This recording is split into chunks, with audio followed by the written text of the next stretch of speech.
U toku je izvođenje jednodnevnog izleta, hoće da nam kažete o čemu se radi? Danas Osnovna škola Olga Milošević organizuje nagradnu ekskurziju za učenike od 3. do 8. razreda.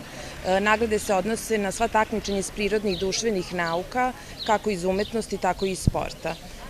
Deca mislim da vole ovakav vid druženja i ono što je današnja naša relacija je Beograd. U Beogradu ćemo prvo da posetimo muzej Nikole Tesle, zatim hram Svetog Save, Kalemegdan, Prirodnjački muzej i kasnije idemo u Delta City gde se deca mnogo radi u 5D projekciji.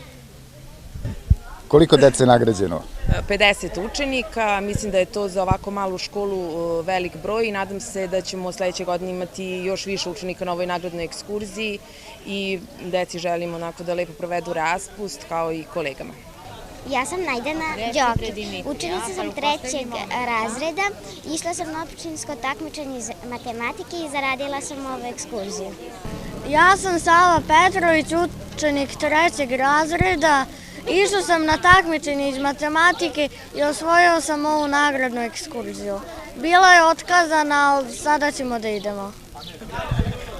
Zovem se Pavle Milošević, učenik sam 3. 1 i učestvovala sam na okružnom takmičenju iz matematike, tako sam završio na ovoj ekskurziji. Ja sam Saša Vuković, učenik sam 8. razreda.